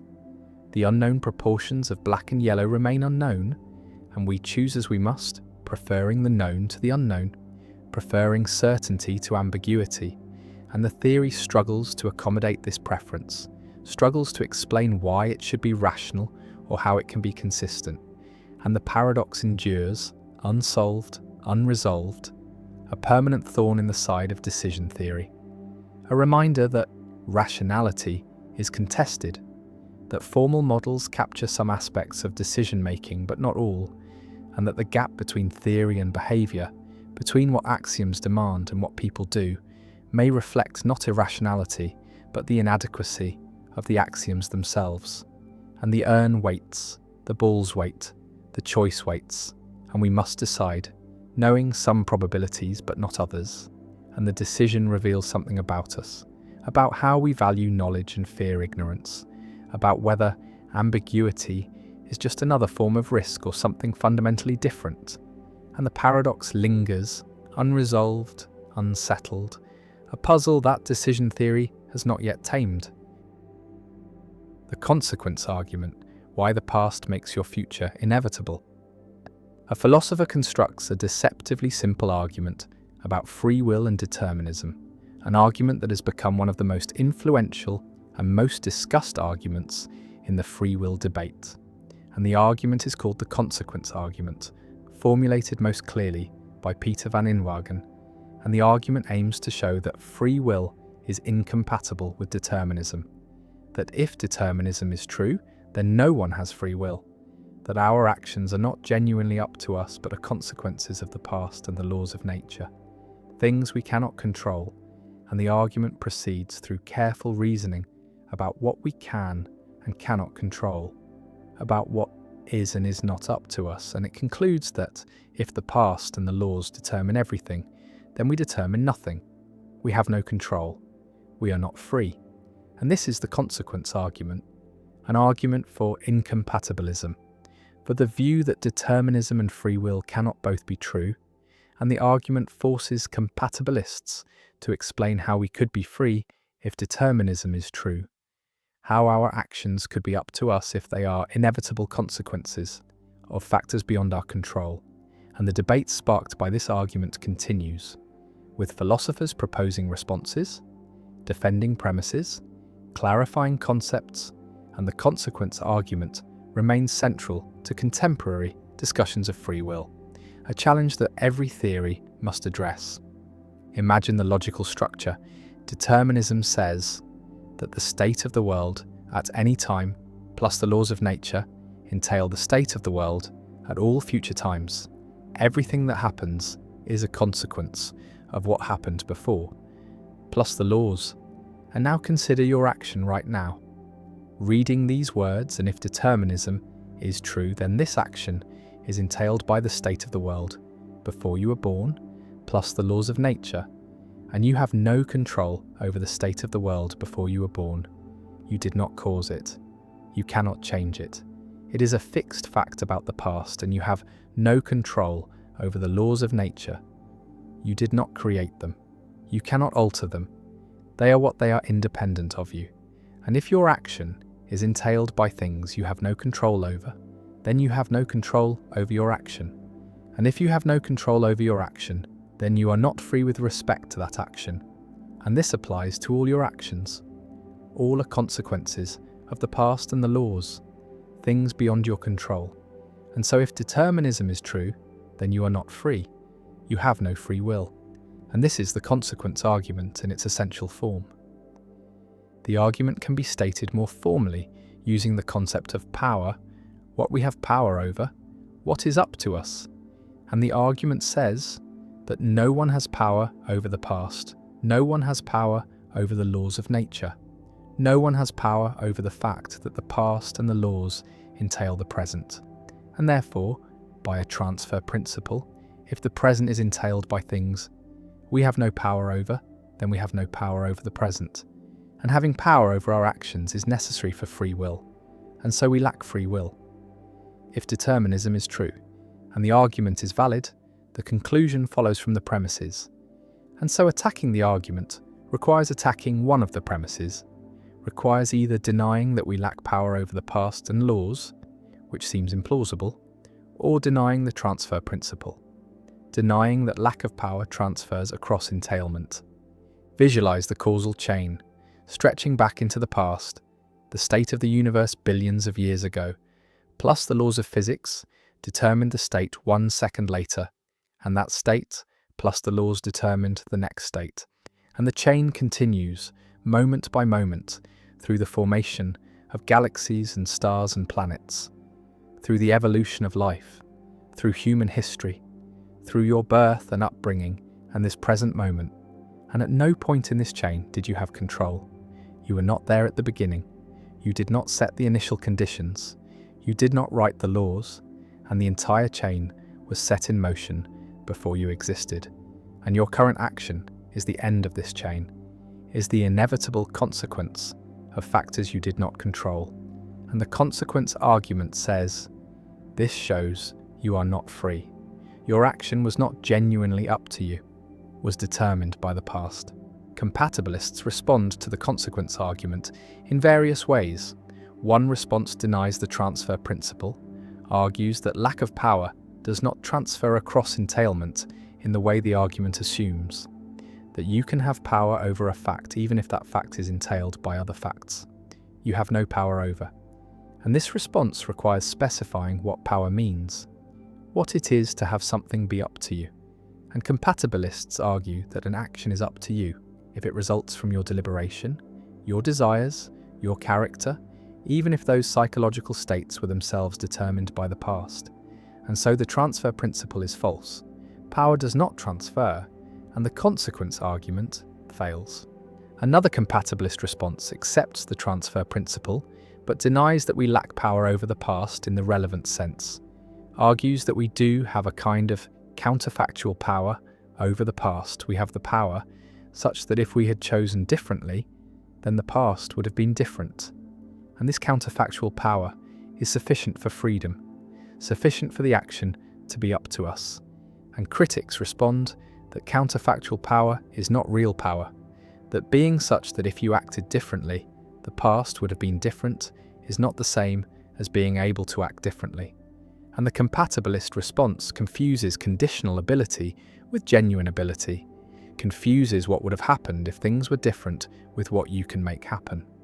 A third compatibilist response distinguishes between freedom and ultimate responsibility, accepts that the consequence argument shows we lack ultimate responsibility, ultimate control, the kind of control that would make us solely and completely responsible for our actions independent of all prior causes, but argues that we have enough control, enough freedom, for moral responsibility, for being proper subjects of praise and blame, and ultimate responsibility is impossible, is not required for the ordinary kind of responsibility that matters for ethics and law, and the consequence argument shows too much, shows that even libertarians who reject determinism cannot have ultimate responsibility because their actions are either caused by prior states or are random, and neither causation nor randomness gives ultimate responsibility, and so the consequence argument does not distinguish between compatibilism and libertarianism, does not favour incompatibilism over compatibilism. Incompatibilists defend the consequence argument, defend the transfer principle, argue that compatibilist responses involve sophisticated verbal tricks, redefine freedom in ways that evacuate it of meaning, and the consequence argument reveals that if determinism is true, then we are not truly in control, are not genuinely free, and moral responsibility is undermined. And we must either reject determinism or accept that free will is an illusion, and different incompatibilists choose differently. Some become libertarians and argue that determinism is false, that quantum mechanics or agent causation or emergent properties provide room for free will, and others become hard determinists and accept that free will does not exist, that responsibility is problematic, that praise and blame need reinterpretation. The consequence argument also generates discussions about the fixity of the past, about what it means to say we have no power over the past. Because in one sense this is obvious. We cannot change what has already happened, cannot make it the case that the past was different. But in another sense, our current actions do affect what the past was, because if we act differently now, then the past must have been different given determinism. And so there is a sense in which our actions constrain the past, and compatibilists exploit this to argue that we do have power over the past in the relevant sense, while incompatibilists insist that this is not real power, not the kind of control required for freedom. The argument stands at the centre of free will debates, forces clarification of concepts, forces philosophers to specify what freedom requires, what control means, what power involves, and whether these are compatible with determinism, and the debate is productive, generates insight, even if it does not generate consensus, and the consequence argument remains one of the most powerful arguments for incompatibilism. One of the most difficult challenges for compatibilists to answer, and Van Inwagen's formulation is elegant, is compelling, captures a deep intuition that if everything we do is the inevitable consequence of factors beyond our control, then we are not truly free and the past stretches back, determined and fixed, and the laws operate, inexorable and unchanging, and the present unfolds and the action occurs, and the consequence argument says, this action was not free, was not genuinely up to the agent, was a consequence of things beyond control, and whether this argument succeeds, whether compatibilists can answer it, remains disputed, remains central to contemporary philosophy of free will. The fat man variant, when pushing someone off a bridge, becomes murder. The runaway trolley races toward 5 people bound to the tracks, the same setup as before, but now there is no lever, no switch to pull, no way to divert the trolley onto another track, and you stand on a footbridge directly above the tracks, watching the trolley approach, and next to you stands a very large person, large enough and heavy enough that if they fell onto the tracks, their body would stop the trolley, would derail it or bring it to a halt, saving the 5 people below, but killing the large person instantly, and you could push this person, could place your hands on their back and shove them over the railing, and they would fall, and the trolley would stop, and 5 lives would be saved at the cost of 1, and the numbers are identical to the original trolley problem, 5 saved and 1 killed, but the method is different. And this difference makes most people recoil, makes them say, no, I would not push, even though the consequence is the same as pulling the lever in the original case. And this asymmetry is the heart of the Fat Man variant, sometimes called the footbridge problem, a thought experiment that probes our moral intuitions about direct versus indirect harm, about using people as means versus affecting them as side effects, and about the limits of consequentialist reasoning. Imagine yourself on the bridge, the large person standing peacefully beside you, unaware of the danger below, and you know that pushing them will save 5 lives. The calculus is clear: 1 death versus 5 deaths. And if outcomes are all that matter, then pushing is required, is morally obligatory, is the obviously right choice. But your hands hesitate, your body resists, because pushing feels like murder, feels like killing, feels fundamentally wrong in a way that pulling a lever does not. And this feeling, this visceral moral reaction, reveals something about how we think about ethics, reveals that we distinguish between different ways of bringing about the same result, that the means matter, not just the ends, that how we save lives affects whether saving them is permissible. The distinction centres on intentionality and instrumentalisation. In the original lever case, pulling, the lever diverts the trolley, and the one person on the sidetrack dies as an unfortunate consequence. Their death is foreseen, but not intended. You are not trying to kill them. You are trying to redirect the trolley, and their presence on the track is almost incidental. If they were not there, the trolley would still be diverted and the 5 would still be saved. Whereas in the Fat Man case, pushing the person is specifically intended to use their body as an obstruction. Their death is not a side effect, but the means by which the trolley is stopped. You are deliberately killing them to achieve your goal, and if by some miracle they survived the fall, the trolley would not be stopped and the 5 would not be saved. Their death is essential to your plan, is what you're aiming at. And this makes the act feel more like murder, more like treating a human being as a mere object, as a tool to be used and discarded. Kantian ethics formalizes this intuition through the principle that persons are ends in themselves and should never be treated merely as means. And pushing the large person treats them as a mere means, uses their body without their consent to achieve a goal, reduces them to an instrument. Whereas pulling the lever does not treat the one person on the sidetrack as a means. They are harmed as a side effect, but not used, not instrumentalized. And this distinction, Kantians argue, is morally crucial, marks the line between permissible and impermissible killing. And the Fat Man variant falls on the wrong side, is impermissible because it uses a person, violates their dignity, treats them as less than fully human. Consequentialists reject this reasoning, argue that the distinction between intended and foreseen harm is morally irrelevant, that what matters is the result: 5 lives saved and 1 life lost. And whether the one person is killed as a means or as a side effect makes no difference to the outcome, makes no difference to the people involved. The large person dies either way. The 5 people are saved either way. And refusing to push means accepting 5 deaths to avoid 1, means valuing squeamishness or abstract principles over actual lives. And this seems absurd, seems like letting moral theory override common sense.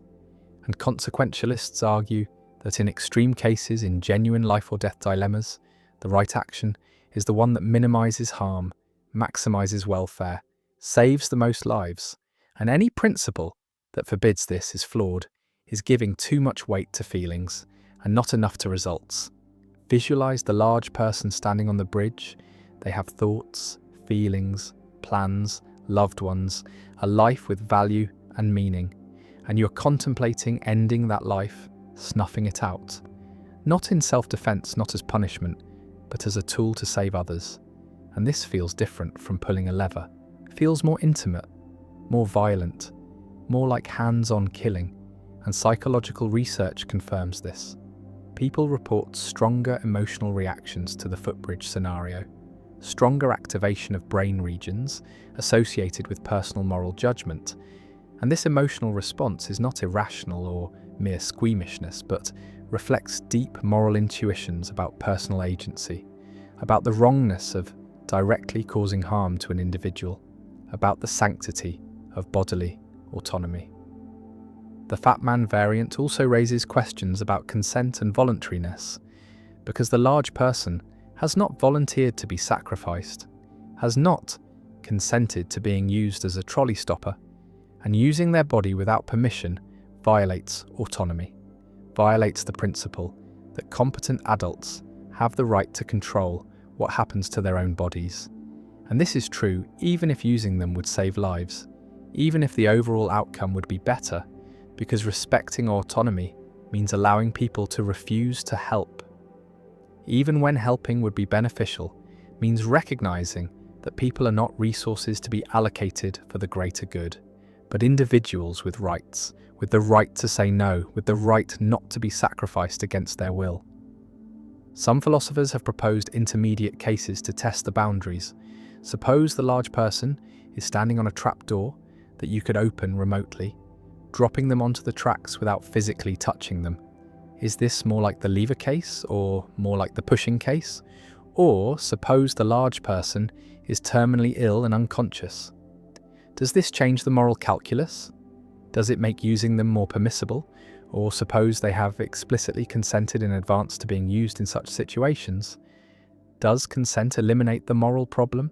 And these variations probe the principles at stake, try to isolate what exactly makes the pushing wrong, whether it is the direct causation, the physical contact, the lack of consent, the instrumentalization, or some combination.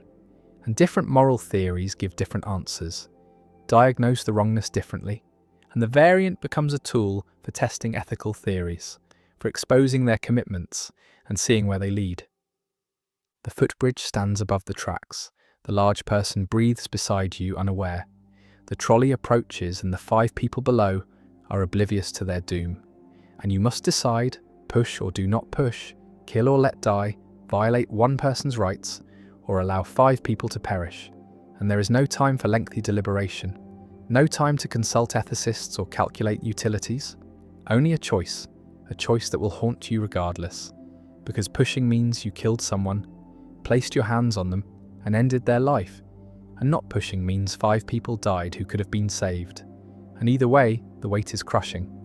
The responsibility immense, and the Fat Man variant offers no comfort, no resolution, only the stark presentation of a choice that reveals the limits of moral theory, the inadequacy of simple principles, the irreducible difficulty of cases where values conflict, where any action involves loss, and the problem remains, a thought experiment that disturbs, that challenges, that refuses to yield easy answers, and that reminds us that morality is not a puzzle with solutions, but a practice requiring wisdom, courage, and the willingness to live with choices that are never fully justified, never free of doubt, never untainted by the recognition that whatever we do, someone suffers, and we are responsible. The EPR paradox, when particles know what their partners are doing. 2 particles are created together in a quantum process, perhaps 2 photons emitted from a single atom, or 2 electrons produced in a pair, and these particles fly apart in opposite directions, travelling far from each other, perhaps to opposite ends of a laboratory, or even to different planets, and quantum mechanics predicts that these particles remain connected, entangled, in a way that defies classical intuition, because measuring a property of one particle instantly affects the other particle, no matter how far apart they are, and the measurement outcomes are correlated in ways that cannot be explained by assuming each particle carried definite properties from the beginning. And this is the EPR paradox, named after Einstein, Podolsky, and Rosen, who presented it in 1935 as an argument that quantum mechanics is incomplete, that there must be hidden variables, additional information not captured by the quantum wave function that determines the outcomes of measurements and explains the correlations without requiring instantaneous action at a distance. Imagine the scenario more concretely. 2 particles are entangled such that they have opposite spins. If one is measured to have spin up, then the other will definitely be measured to have spin down, and vice versa. And this correlation is perfect, 100%, whenever both particles are measured along the same axis. And before measurement, quantum mechanics describes each particle as being in a superposition of spin up and spin down, neither definite, and the two particles together are described by an entangled state that cannot be factored into separate descriptions of each particle. The state is inherently joint, and when one particle is measured and found to be spin up, the other particle's state immediately becomes spin down, even if the two particles are light years apart. And this instantaneous correlation troubled Einstein, who called it spooky action at a distance, and argued that it violated the principle of locality, the idea that physical influences cannot travel faster than light, that distant events cannot have immediate effects. Einstein, Podolsky, and Rosen proposed that quantum mechanics is incomplete, that each particle must carry hidden information, hidden variables that determine what the measurement outcomes will be, and these hidden variables are fixed at the moment the particles are created. And so when the particles are measured later, the outcomes are determined by these pre-existing properties, not by any instantaneous influence. And the correlation between the particles is explained by the fact that they started with correlated hidden variables, like two coins that were both set to heads when they left your hand and remain heads as they fly through the air. And when you look at them later, you find them both showing heads. And this correlation does not require any spooky action, just common initial conditions. And EPR argued that quantum mechanics, which does not include these hidden variables, gives an incomplete description of reality.